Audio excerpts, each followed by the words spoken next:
Hi,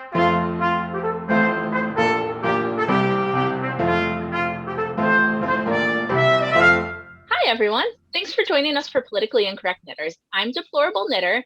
I'm joined, as always, by the fabulous and talented Pinkava. And today we have a special guest. We are joined by Lynne from Chicken Lady Fiber Arts. Hi, Anne. Hi, DK. DK, I am wearing a shirt just for you. We're twinsies today. Undeplorable twinsies. There you go. I love it. When she joined the meeting, I saw her green shirt and I'm like, oh my gosh, mine's a little different. I didn't get mine from the same place she did, but they're close, so it works. And Anne is in her sweater because she said it's been crap there. Yes, this is the third day it's been raining. So I was just going to go normal shirt sleeves, but it's kind of chilly. It's coming here next, so that's okay. So Anne, are you still doing your reclaim knitting? I am still doing well, not really. I pretty much finished that. I'm still doing it in that I'm working on the pattern. I have it going to my fourth and final tester, who is actually in England. And I think I said about the spelling errors last week, so not to rehash that. And I finally started my undesirable #1 sweater, and it's not much. There's shoulders, it's stripy. That's pretty much all there is. We'll get to I like it so far. Yeah, it's working. Yeah, it's actually cool. The sweater pattern is called Pauline. I got it when back in the days when I was on Ravelry, and it's one of those patterns that is free everywhere, and it's a simple raglan cardigan sort of a thing. And this is going to be nothing like that because for the sweater I'm wearing, I did the exact same thing where I took the raglan decreases and then just made it like a pullover instead of a cardigan. So that's my plan. I basically just use the sweater pattern for the proportions, but that's it. Her sweater, the last time she just used a blueprint for proportions, it involved a lot of tearing out. Yes. Oh. So good luck with that. I mean, yes, but the one I'm wearing turned out, so, So it should be all right then. Well, it's kind of like, grabbing any recipe, like, oh yeah, I made this soup, except I didn't have chicken broth, I used beef, and then I didn't have turnips, so I only used potatoes, and then I added cheese in the end, and then it's like, well, that's not the same soup at all. Well, no. But is this a sweater for yourself? It is. Good for you. Oh, yeah. Slowly getting a stack of knitted sweaters. This one that she's working on, it's going to have the undesirable #1 chart on it from her giant Trump head. So, people will never have to question where she stands again. That's wonderful. I try to knit one sweater a year. That's about all I can handle. Yeah. It gets to be a bit much. It does. I try not to knit any sweaters. You're just a hat girl. Yeah. I like hats and I like hats, and I try to avoid most other things. Yeah, what kind of sweaters do you like to do then? Well, I did, let's see, my first sweater was Brooklyn tweed Stillwell. It was a top-down raglan. Okay. Loved it. And the second one was a Tin Can Knits sweater, and I steeked it. Ooh. So I dyed all the yarn, and then I knit it up. The only thing I did not make on it was the buttons. Okay. I bought the buttons from somebody on Etsy. Yeah. And so I wove after I steeked it, I wove the little like interfacing, that you put over those live stitches. Mm-hmm. Yeah, it's very warm. I love it. Oh, good. Excellent. Awesome. Yeah. And then I made one over the winter with all mini skeins. during December. Oh, cool. Yeah. I remember Yeah. seeing that. Yeah. Have you been knitting a long time? No, just since we moved here, which has been about 10 years. So I crocheted, and my mom taught me to knit years and years and years ago. And of course, I didn't pay attention because I wasn't interested. Because who does that? Yeah. And then my grandmother on my mom's side taught me to crochet. And of course, I didn't pay attention because, I knew better. And now that they're both dead, I'm doing both. So I've been knitting a lot. I really picked it up here when we moved to Colorado. So, cool. And then I've only been dyeing for about 3 or 4 years.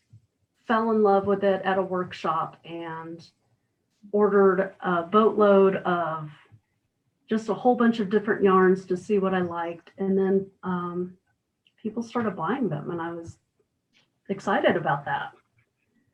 So that's awesome.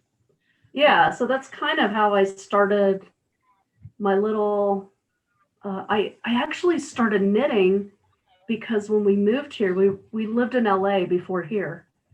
And my husband's family is from here in Western Colorado.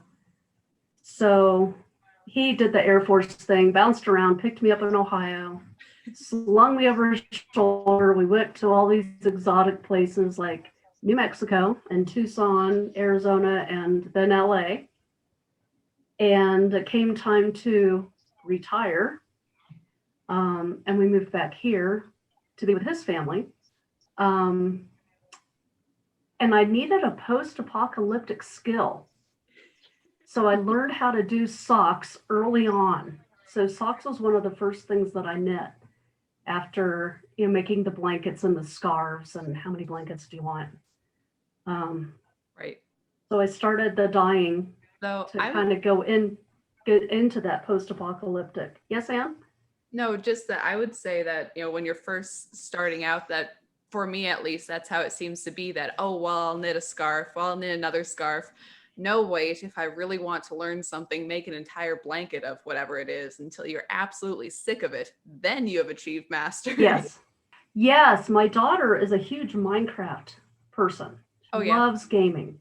So I knit a Minecraft blanket for her, and I literally knit 208 squares, 6 by 6. Wow. I know. I bought, and I just knit, purl, knit, purl, knit, purl. It took about 9 months. Yeah. And and that's how I learned really to knit and to purl. Mm-hmm. And then I seamed them all together and I put them on the back of a blanket. Right. And that's what she sleeps under every night. And that was about 7 years ago. That's really cool. Wow. Yeah. And somebody asked me, I did price it out. Somebody asked me, oh, that's so cool, you should sell those. And we all know how that goes. Yeah, like, so just price. Absolutely not. Absolutely. I said, it's going to be $5,000 by the time I've ordered the materials. And I did it in Lion Brand, yummy acrylic, because that's all I knew. Right. And great for blankets too. Just washable. Oh, it's perfect. Yeah. Yeah. And, especially for little kids. Now she's going to be 20 tomorrow, which kind of has me freaked out. Really does. Yeah, it's always better, like Tabitha from Murder Knit says, it can go in the dryer. When you got little kids, Absolutely. That's the best thing ever. Absolutely. And so I'll still buy, I like I love this cotton from Hobby Lobby. And I will knit kids stuff. That's a good one. So what are you knitting on right now? Right now? Mm-hmm. I am knitting a boob. So, hang on, look, I had to get to the end of the row. So I do, have you heard of this? This is called Knitted Knockers. And it's breast prosthetics for people who have had mastectomies. Or a lumpectomy. So I have several friends and cousins who are going through breast cancer right now. And this is what it looks like when it's all knit up. This is a little, you just stick this in your bra, basically, because women's clothing is designed so that it's not for flat-chested people. Right. So, if you want to dress, you need something to fill it out. So these just kind of fill it out. They're lightweight. They can be unstuffed, thrown in the washing machine. They're perfect. So I have a little group of folks who we meet once a month. We make these knitted knockers. This is an international organization. I'll do a little plug for them, knittedknockers.org. All the knockers that we make here stay here at the 2 hospitals that are in our town. But if you ever need a knitted knocker, you can just go to knittedknockers.org and they will send you. It's totally free. It's 100% volunteer organization. And these are good for like purse knitting, to have something in your purse, do something that's kind of mindless. Right. You can just knit round and round and round on double points. Mm-hmm. Right. It's one of those projects that's nice to have when you are in between, or you don't, just something Exactly. you can pick up and work on and put down when you have something else to do. Exactly. Yeah. And by the way, men can get breast cancer too. A lot of guys don't know that. Yeah. So have your men in your life check themselves. Okay. Good to know. Good to know. Good to know. And as I was looking over your website yesterday, I found that that's not the only charity that you're associated with. Correct. Yeah. Colorado Discover Ability. So our daughter is on the autism spectrum. Oh, sure. And so she has a lot of problems with sensory overload and doing things that, quote, neurotypical kids do. So there are a lot of folks in this area who have either lost limbs or have had a stroke and have lost balance or whatever. So Colorado Discoverability does a lot with veterans, any kind of intellectual or physical disability, and they help make adaptive recreational sports for kids of all ages. So there's blind people that go skiing in the winter. They have like the ski chairs for if you've lost a limb, or there's a guy that I can't remember his name, but he has cerebral palsy, so he has lost the use of his legs. So he sits in a chair and goes skiing. And they've just been great for our daughter they do like a whole ladies overnight thing.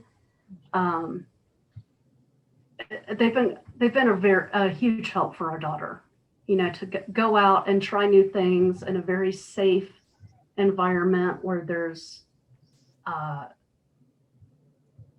other kids just like her. Right. So that's one of the things that I donate to, and that I have some colorways that will. Oh, so I have a few colorways that when you purchase them, the proceeds do go to Colorado Discoverability. I had a colorway called, I might have it. Okay, so I'm a little bit older than you girls. This is called Copacabana. Do you know the song at all? It was popular in the 70s. Barry Manilow wrote it. So this was Copacabana. It's on a sparkly base, sock yarn. That's pretty. So the proceeds from this, and I might have to do this again, went to the Manilow Music Project. So Barry Manilow gives hundreds of thousands of dollars away to inner city schools and their music programs. And I just love that about him. And yes, I'm a fan-alo. And yes, I've seen him 6 times in concert.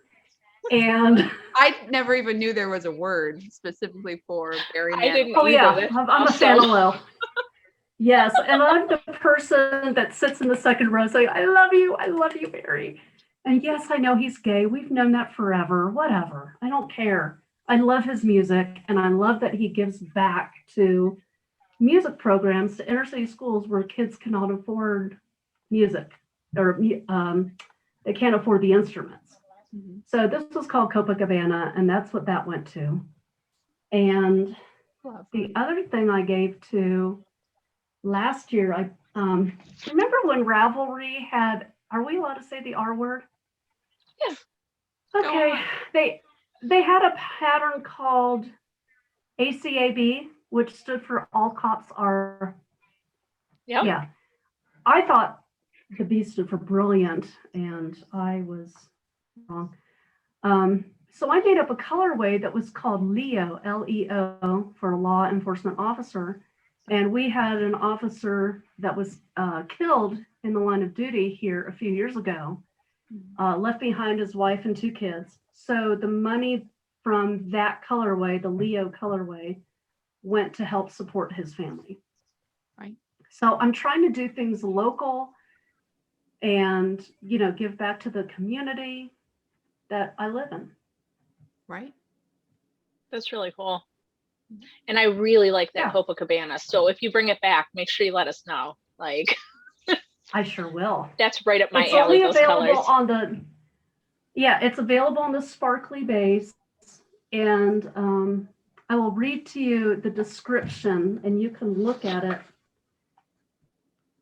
Okay, so you can see the sparkle of Lola's dance shoes, Enrico's diamond, the yellow feathers in her hair, the smoky darkness of the nightclub, the blood that was shed between Tony and Rico from the gunshot, and the tropical colors north of Havana.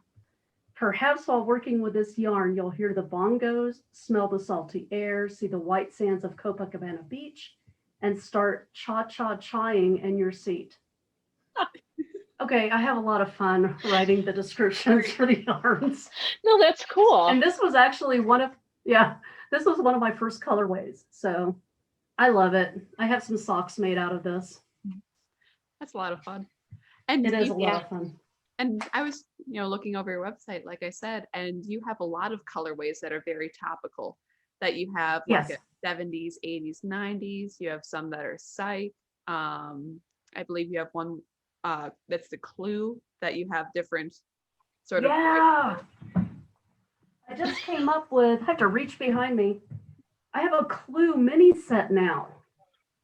Oh, cool. So all of the, okay, so I think it used to be called Cluedo in the UK.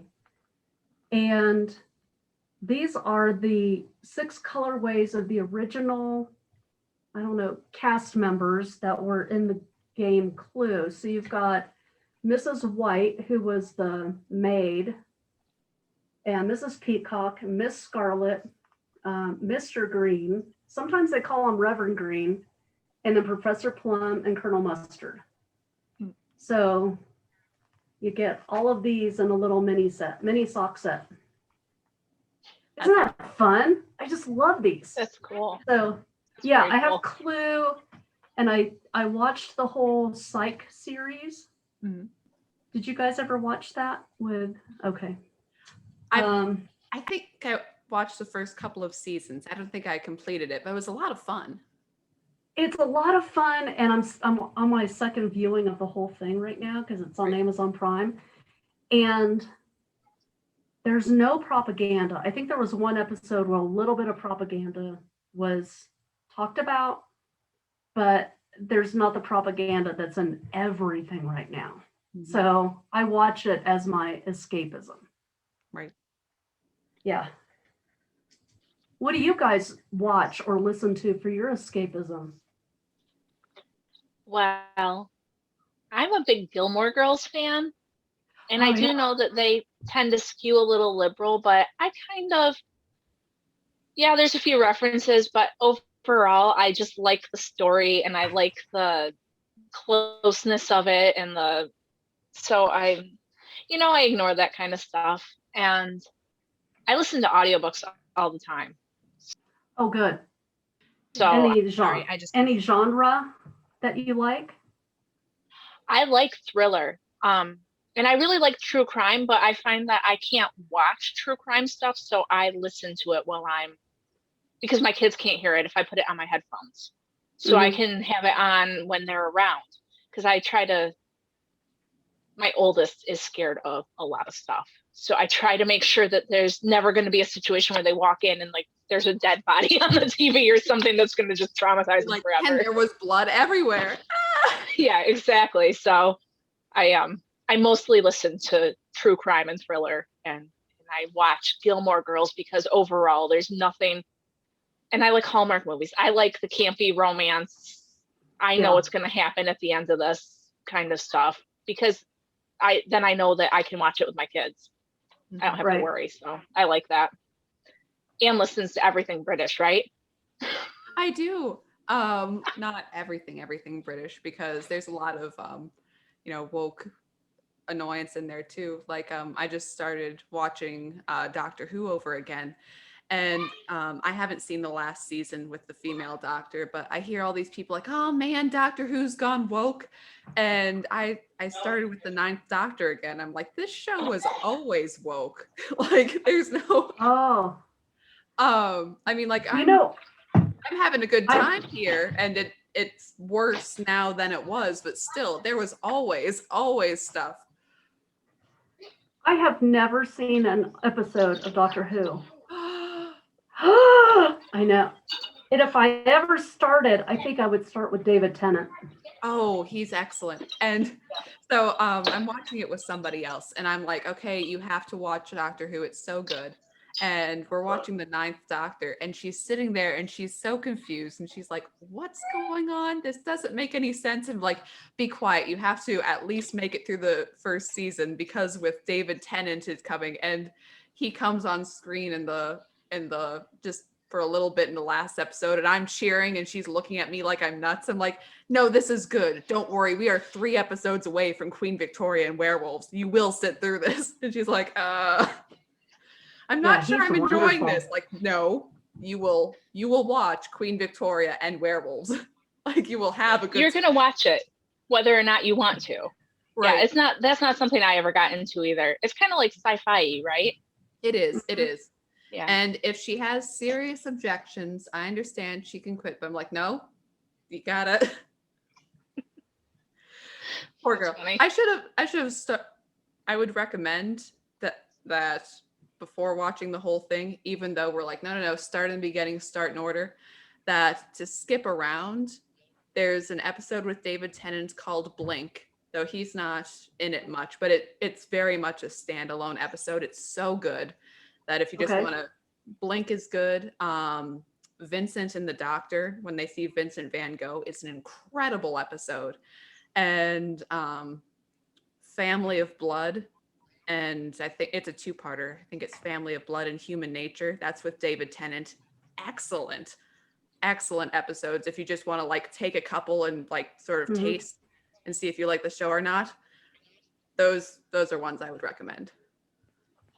Yeah, so I just had to look up David Tennant because I've never heard of him. So how about that?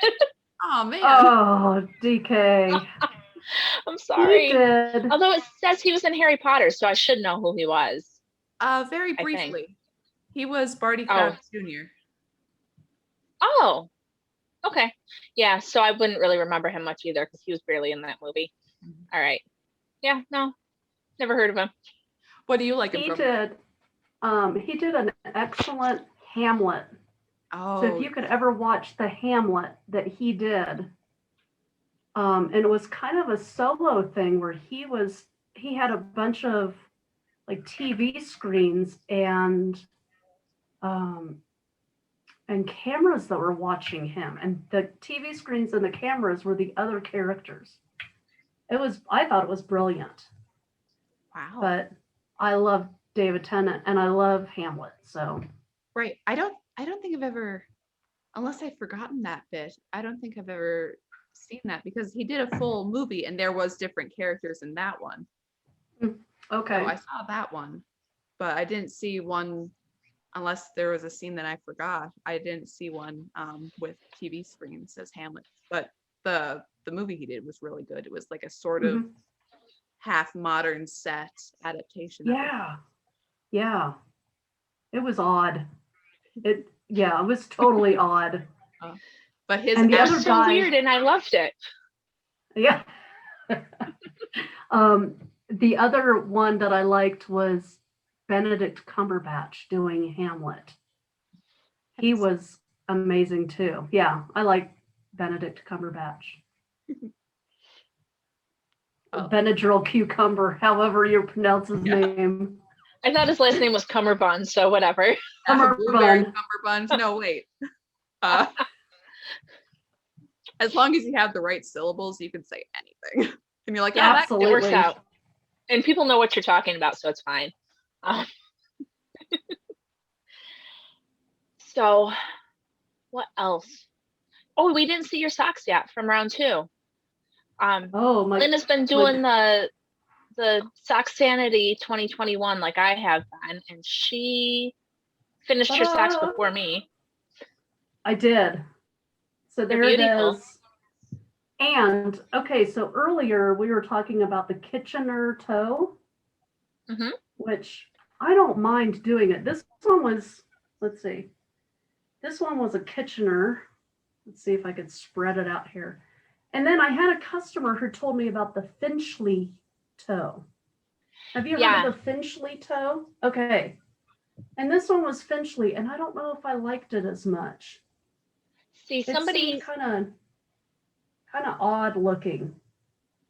So Kitchener, Finchley, yeah. We'll see how they hold up. right.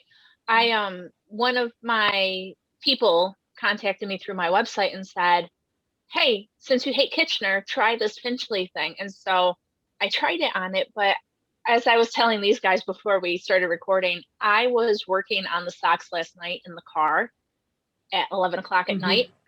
So all I had was the light, the light that shines down on you from the car, and the toes of my socks are black. And so I was really, really struggling with, I kept dropping stitches. So mine is not, probably can't even really tell, but it's just not as pretty. It's kind of got like a weird thing there and a weird thing here.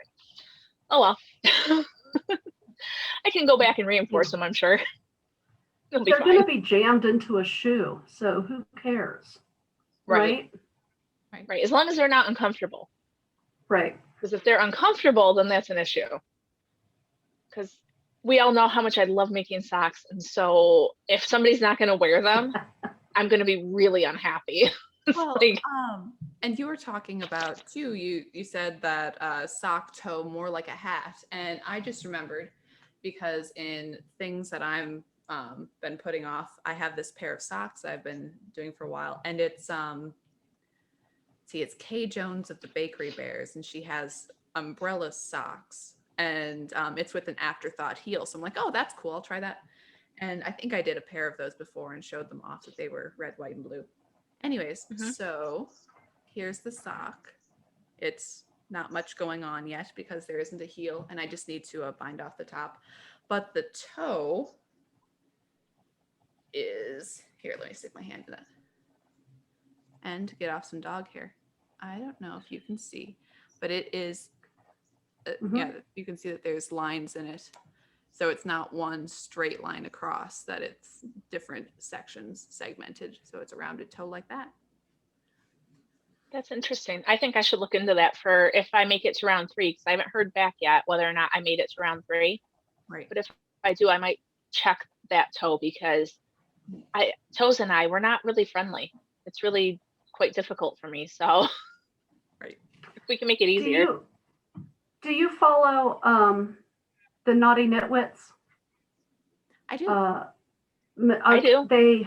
So Michelle and Leslie has she does like a tube sock kind of thing that swirls.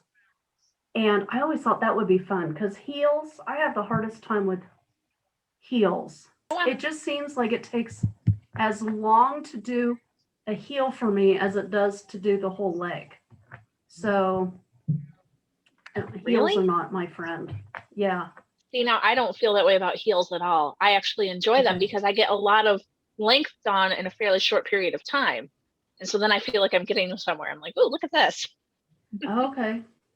See, But- I enjoy heels, but I haven't done like a heel flap in forever. That I just do the sort of wrap and turn heels.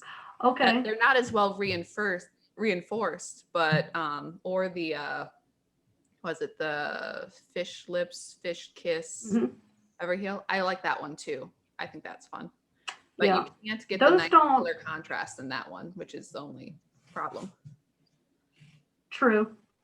And I've done the Kirby Werby afterthought heel also.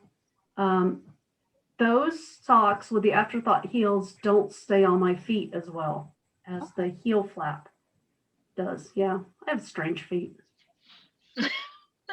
I think that's the thing about socks is that there's so many different styles of doing it because there's different things that fit everybody differently. Mhm. Like my mom swears by the heel flap.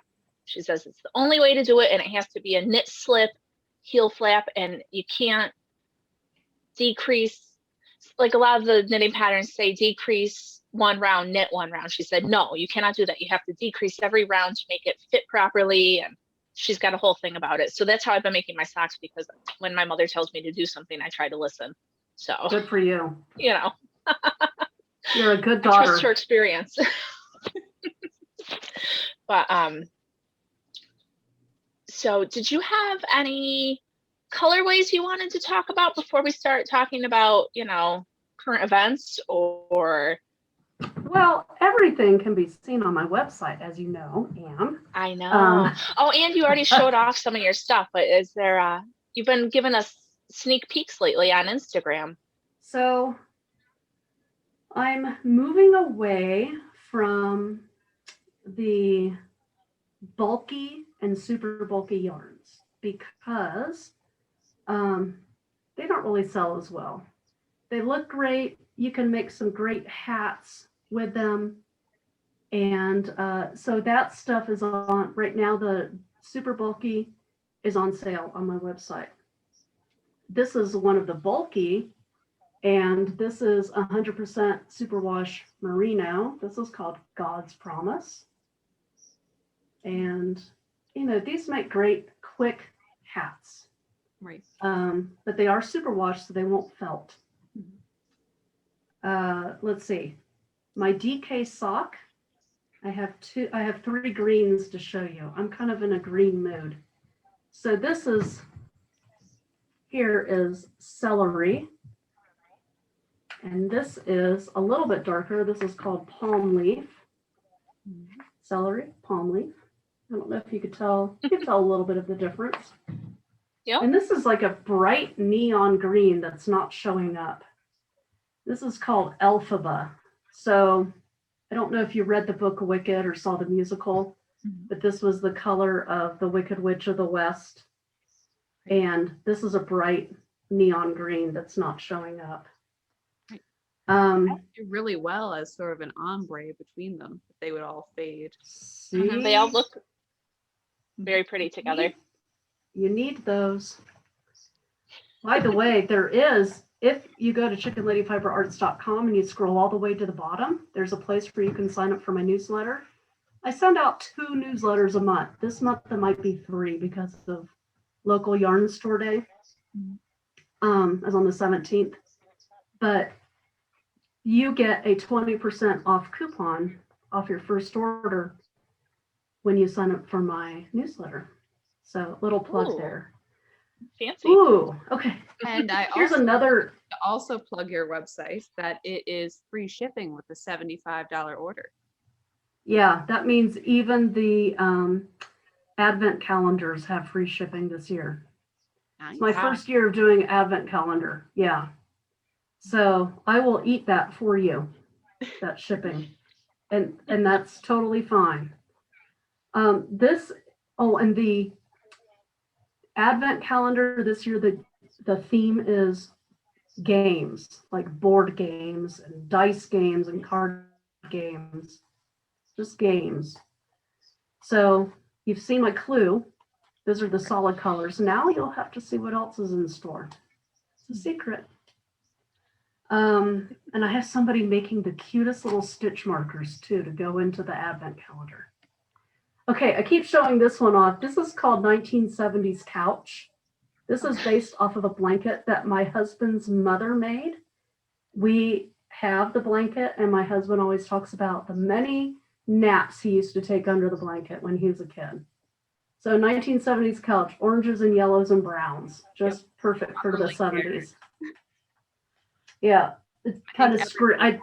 Either that blanket or something similar to it, that it was very popular. Yes, it was popular. This one hangs right here. And then I pulled down 2 colorways for the show Psych. That was the show that was popular in the like 2005s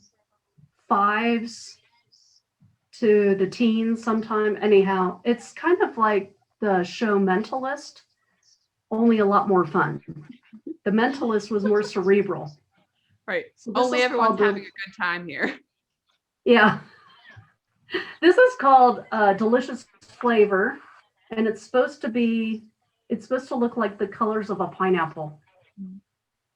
And I think Vone actually got this colorway. So you might see her socks with this next time. And then this one's called Blueberries. And if you're a Psych fan, you'll know why it's called Blueberries. So those are some colorways I have to show off today. I'm not a Psych fan, but I really like that Blueberries color. Those are my this yarn go-tos. Yeah, my sock. So all of my bases are named after chicken breeds. So Sarama is the smallest breed of chicken. So this is Sarama sock, and it's an 80-20. And my DK sock is a 75-25. And my Sarama sock is made 100% in America. Right. Awesome. So, yeah. That Try to move to American yarns. Yeah, that again on your website, that looking through your yarn bases, that you have different yarns that are from America, from England, from Peru, and you're looking to work with a local yarn company in the future, it looks like. Yeah, I'm working with a rancher, and he has about 10 different breeds. I bought a bunch of his Shetland and Blueface Leicester, and then the mill and the ranch are 30 miles away from each other. So I'm trying to do something that's just local to our Grand Valley. And it's a Grand Valley. Funny you should ask. So I'm full of knowledge blessings. So the Colorado River used to be called the Grand River way back in the day. And where the Colorado River, where the Grand River and the Gunnison River meet, it's called the Grand Junction. And that's how we got our name. Cool. We just had our local elections here, and I was very disappointed with how our local elections turned out. We're on the western slope of Colorado. We're literally lots of cowboys here, lot of ranchers, and the local government wants to kind of Californicate and Denverify us. And so all the local elections went to the left. I'm a little disappointed. Yikes. Do you think that they really went left, or do you think that there was something else at play? Just out of curiosity. We do use Dominion voting machines here. How's that? That's unfortunate. I think that's how it's going to be. Everybody, I don't know. I don't know if local elections are going to be the answer that everybody is saying that they're going to be. I don't know, because I don't think I think 25% of the voters voted. So, and maybe too many conservatives live outside of the city limits to have changed anything. But there was not a good turnout, even though we are a mail-in ballot state. Right. So you think that it was like people had sort of got more people to the polling stations, that it would have probably turned out better? I don't know. I really don't. And we did help with canvas, and we went out with our little door hanger signs and knocked on doors, and right. That was, so we are trying to get involved, and we're trying to get our daughter involved now that she's a voter. But it's really hard to say, that I don't know anybody that wouldn't want to vote, but yet there are those people out there that don't vote. Yeah, I know that a lot of Republicans and conservatives were really disillusioned after, like, was this a vote after the November elections? Yeah, we just had our local elections. Yeah, the city council and a couple of ballot measures were on the ticket.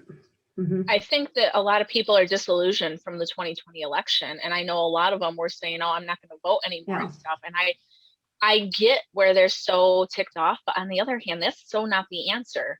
Like you said, you need to get more involved. You need to, I did a Instagram live with Ben from Pilsners and Politics, and he was talking about like school board seats are so important and things like that you don't really think of, but that's places where you can start making the change. And people, I think, instead of just getting pissed off and not voting, need to think about, how can I bring my values to my community?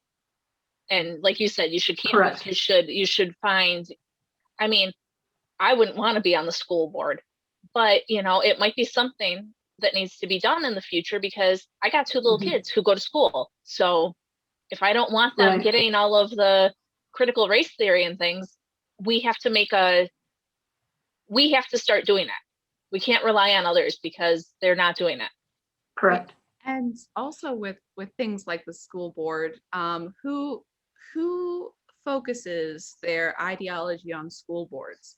That you have, the number one occupation given for Antifa members is school teacher, and that you have very many liberal, very liberal people trying to put liberal ideology in the schools and try to push it there.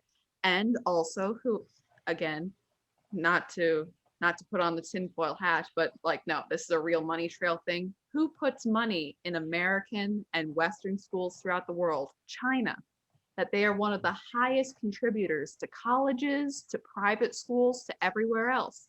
Well, if they put a focus there, and if our pals across the aisle put a focus there, then why are we letting that go? I mean, we have all these problems right now with liberal colleges, and again, liberal primary schools, elementary schools, middle schools, high schools, it's everywhere. So why aren't we pushing back? Why are we assuming that we've already lost? Yeah. And to quote Gandhi, which I don't normally do, that, first they ignore you, then they make fun of you, then they attack you, then you win. And I think it's very important to look at that even as it doesn't matter. No, it does matter. When liberal politicians put forth these ridiculous proposals that we laugh at, well, if they keep putting them forward, eventually they get done.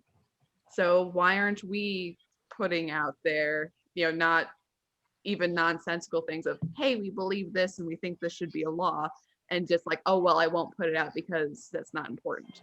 Like, no, this is what we want, say it, and explain to people why. I think that's very important. Yep. I think that like I said, a lot of people are disillusioned and they think they can't do anything. And so they're just going to be mad and sulk. And that's one of the main problems between conservatives and liberals. Liberals get pissed off about something and they get in your face and shout at you about it until you can't stand it anymore. Conservatives are like, oh, we're going to win at the ballots. I think we need to start shouting more. Like, I think that we can't just keep doing this like, oh, well, we're like kinder than them. And no, we're past that. Oh, I don't know. Yeah, or at a bare minimum, just stating your opinion clearly and explaining when people disagree with you. Just like, let's start there. Like, hi, this is what I believe and I'm open about it. That would help a lot. Yeah. But that's sometimes difficult to do because we've had many interactions with liberals here in town, and when they start resorting to the emotions and the name calling, that's when I back off, because in order to have a mature conversation, you keep your emotions aside and you just talk about facts and you listen to what the other person is saying. And I haven't seen a lot of that being done the past couple of years. You know, tell me more about Right. that. Why do you see, did you think about this angle? Did you think about that angle? Well, where are you getting your sources of information? Oh yeah, we've been called every name in the book. You know, my favorite is you people blank. Right. I Whatever. think, but I think that they do it because a lot of conservatives tend to be intimidated. And I'm not saying that you should keep arguing when people are arguing with you, but I think if they get used to meeting resistance, they're going to stop seeing themselves as right or as the one that has the answers. I saw a tweet today that said, I believe that Republicans actually wish harm on people. And that's what they think of us. And so I think that by being more open about it, it will make a difference. Because I know, like, I have a tendency to just be like, I'm not going to argue with you and go away. But Anne and I talk about it all the time. So many people contact us and say, oh, you guys are so brave. If everybody started to do this, Anne and I aren't doing anything crazy. We're not arguing with people. We're just talking about things we believe in and agree with. And I think if more people did it, it wouldn't be so novel. And that's the difference. Yeah, you're right. Do you think your politics has impacted your yarn business at all? Were you one of the people that was quiet about it, or have you always been open about where you stand? I've been open personally. I've been open for years. And I first saw it so I was a public school teacher for many years. And then I've been a stay-at-home mom since our daughter's been born. Oh, sorry, I kicked that. I saw it in the public school system, 35 years ago when I started teaching. And that's when my defenses kind of went up.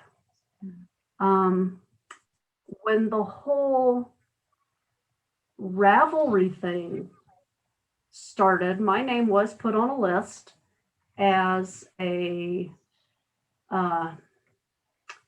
riding the fence. I didn't commit to either side. I didn't put up I stand with Ravelry, and I didn't put up the Ravelry. I don't stand with Ravelry. Right. So I rode the fence up until about a year ago. Yeah. And when I started to come out as saying, look, I'm conservative. I'm a conservative person. I've always been conservative. My politics are conservative. My lifestyle is conservative. This is who I am. My business actually started booming. So, because I finally took a stand. Right. Have I been blacklisted and blocked from people? Absolutely. And that's their prerogative. Have I been publicly shamed? Yes. And that is not, my husband and I were talking about this last night. What is the tipping point for someone, I'm going to put this in parenting terms. I would never berate my child in public. Why are we doing that, on the internet so much? Is it because we're behind the screen? We're anonymous? I have had, I've had things said to me in private. I have apologized in private. I have changed my ways in private. But the tipping point for the knitting fiber community seems to be not really set in stone. It seems to be arbitrary. Today, somebody's going to get butt hurt over something that I say, and I'll get attacked. Whereas tomorrow, somebody else might say the exact same thing and not get attacked. So I'm wondering what that tipping point line is for liberals, and that has changed over the past couple of years. It has. It's actually something that I messaged both of you guys about earlier this week, because it came to my attention that this woman named Knit Diaries on Instagram put out a video saying that she agrees with the designer Caitlin Hunter, that she's, not a bad person, that Knit Diaries took a break from Instagram because she didn't like the atmosphere. And coincidentally, Knit Diaries is pretty woke from what it appears from her site. But she got blasted by a ton of people on the left because she's not interested in like naming and shaming people. And there's been this huge upsurge of it's not canceling if we choose not to spend our money with you. True. If you choose not to spend your money with someone, that's not canceling. If you whip a mob into a frenzy so that nobody will spend their money with you, that's canceling. And they don't seem to see the difference. And they're saying, oh, calling you out on your misdemeanors or whatever online is I'm trying to help you. I'm not trying to bully you. Like you said, there's ways to do things. Doing it in front of an entire group in your stories or on your page with thousands of followers and saying, oh, look at what this person did. Like they go on and they take screenshots with people's names in them and just post it. Do you think that all their followers are nice to that person? Do you think they get a big pile of shit dumped on them because this influencer posted their name? That's not how you do it. Right. So if you go to the Bible, it's even talked about praying in secret. You go into your closet, you close the door, and you pray. You don't pray so that everybody can see what you're doing. And so that's what I'm seeing. I'm grateful that people have come to me in private and said, okay, you need to change this because this is what this means to this set of people. Okay, I get that. So, that's where people can have a conversation and I can say, oh, I didn't realize that this hurt you. I didn't realize, I can do better or whatever. I'll be sure not to touch that subject unless I really do my research. But to come out and publicly shame me is a virtue signaling that I just don't get into. I don't get into the virtue signaling thing. Maybe I'm virtue signaling by saying that. I don't know. Signal. Reverse virtue signaling. Yeah. But it's also that you're not only with the canceling, and I think, and to also bring the Bible up, it's like when you have a problem with someone, you go to them directly, and then if the problem persists, you bring a second person with you and you go to them directly. And that is before any widespread issue is supposed to be had, that you're having a private conversation first before you're like you walk over to the group and you're like, actually this guy has an issue. Like that's supposed to be used for like, large immoral sins, like not even just little snipey little things. And coming up to someone and saying like, hey, you may not have known, but this is kind of offensive, and you're like, oh, I'm sorry, I didn't mean that, then you can come back and fix it. But to blast in front of everyone, did you know that she said this, which was again not a very big thing, and therefore we should shun her. But there is a difference between, hi, I don't really like what you're doing, so I'm not going to spend money with you, and she should be pushed out of all polite society, and nobody look at her, nobody talk to her, nobody do anything except to insist that that's a horrible person and you should never spend money ever. is quite a Right. That in the whole cancel culture thing, there's a difference between like conservatives say, okay, well, if you are posting black squares and saying you stand with Ravelry, that means that you don't like me, so I'm going to choose not to spend my money. I think that's a legitimate form of boycotting economics, whatever you want to, capitalism, it's fair. But it would be totally different if I stood here on my platform and said, hey, did you see so-and-so who said X, Y, and Z, and now I think nobody should ever spend their money there ever again. That's a totally different, and that's why we try to do it the way we do it. We don't try to say, hey, don't buy from this person, that person, this person. We say, hey, look, Chicken Lady is cool. We like her. She aligns with our values. If you want someone who aligns with your values, here you go. There's different ways to go about promoting things. Right. And it doesn't have to be angry and hateful.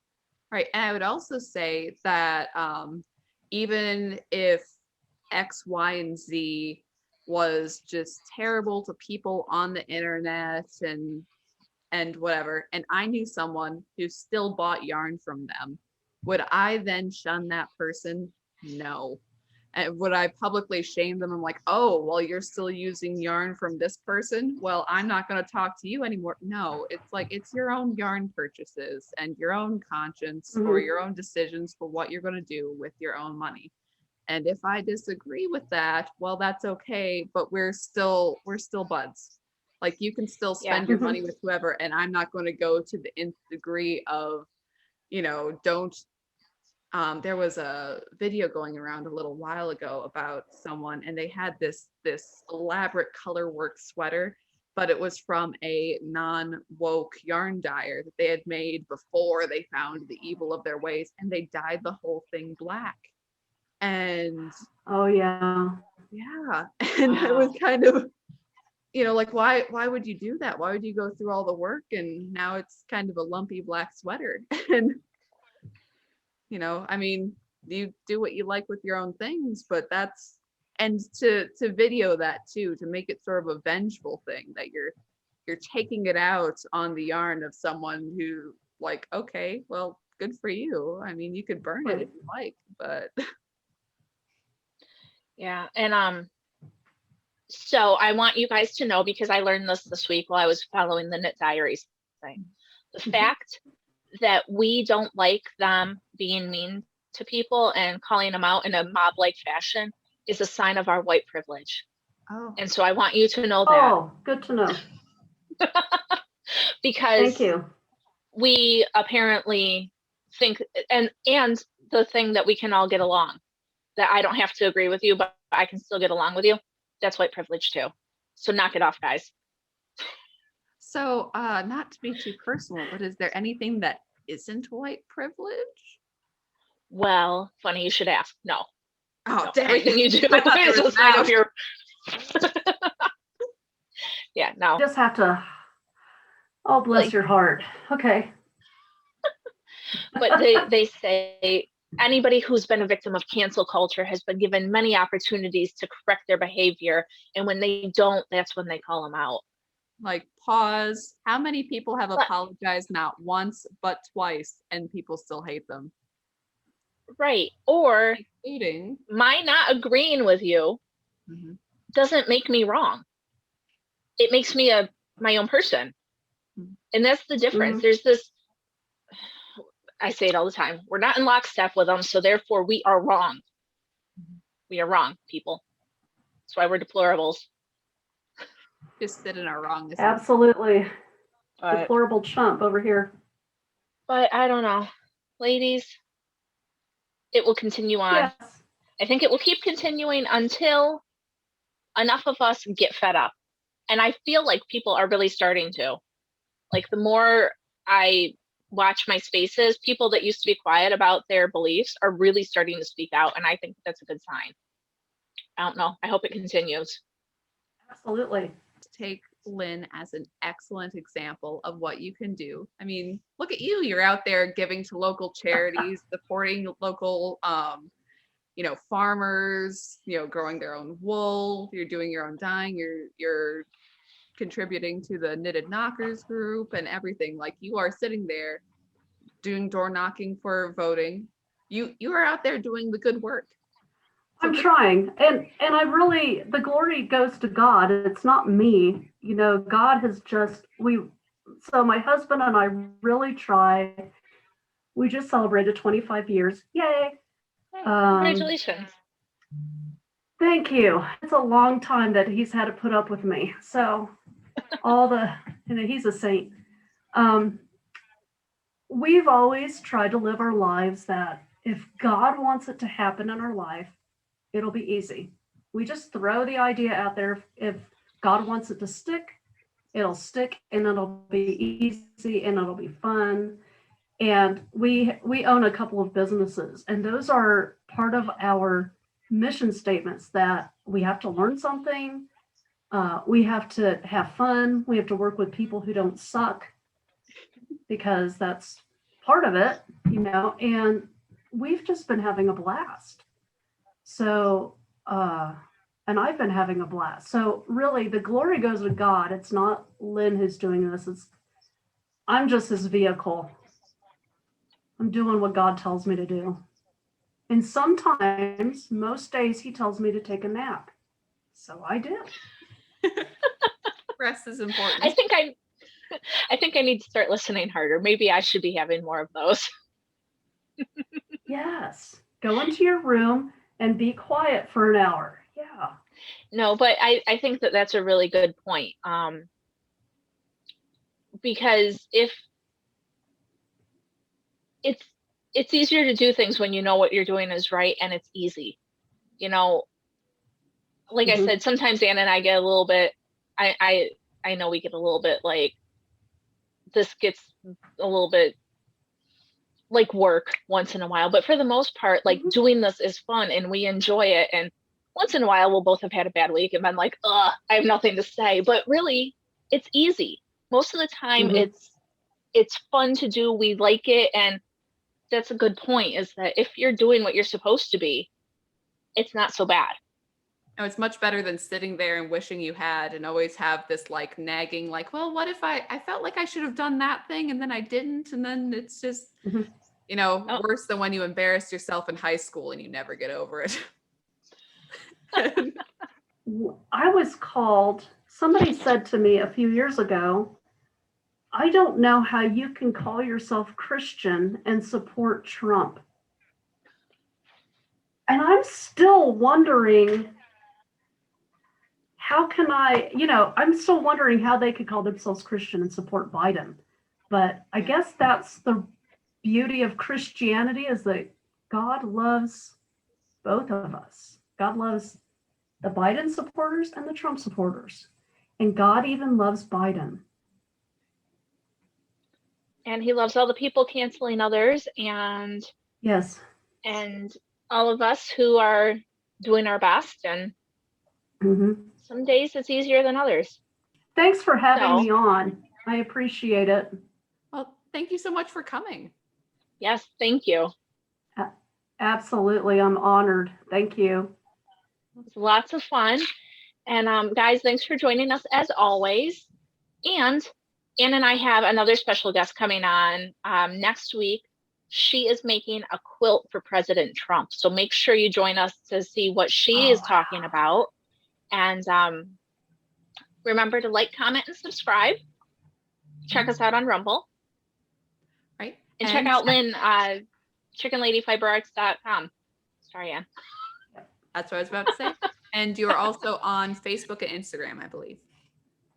I am, yes. Awesome. Thanks for coming, and we'll see you guys next week. Right. Thank you. All right, bye. Bye.